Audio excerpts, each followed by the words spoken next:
বাঙালির ১২ মাসের ১৩টি পার্বণের মধ্যে আমার সবথেকে পছন্দের পৌষ মাসের এই পিঠেপুলির পার্বণটি। ছোটবেলা থেকেই পিঠে বললে আমার দু ধরনের একেবারে ভিন্ন দুই স্বাদের পিঠের কথা মনে পড়ে। এক, সারা বছর পড়ায় ফাঁকি দেওয়ার জন্য মায়ের হাত ও হাতা খুন্তি দিয়ে আমার পাওয়া উপহার দুমাদ্দম পিঠে। বড় কড়া, জানেন এই পিঠের স্বাদ। দুই, এই পৌষ সংক্রান্তিতে মায়েরই হাতে বানানো পাটিসাপটা, দুধপুলি, মালপোয়া। এই পিঠের স্বাদ আবার বড়ই সুন্দর। সে যাই হোক, আমার শ্বশুর বাড়িতে আবার এই সংক্রান্তি ২ দিন ধরে পালন করা হয়।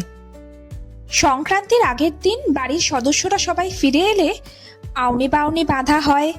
ওই আলমারি, তারপরে ধরুন ওই চালের হাঁড়ি, এই সমস্ত জায়গায় আর সিদ্ধ পিঠে খাওয়া হয়।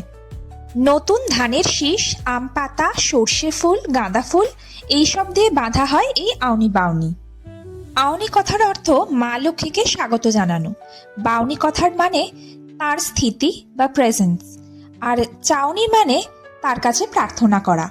তবে শুধু সিদ্ধ পিঠে নয়, তার সাথে উপরি পাওনা হলো আমার যশোদা মায়ের হাতে বানানো কড়াইশুঁটির কচুরি, ছোলার ডাল আর দুধ পুলি।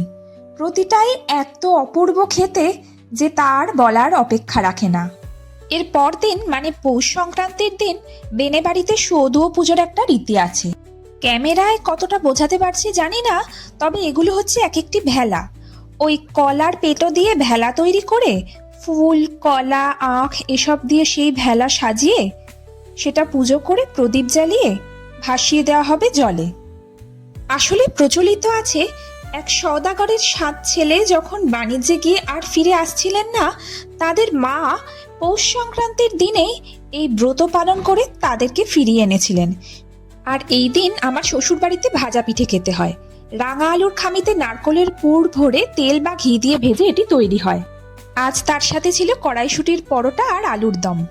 এবছরের মতন সংক্রান্তি শেষ, অপেক্ষায় রইলাম আবার পরের বছরের পার্বণ উৎসবের জন্য। ভালো থাকবেন আপনারা।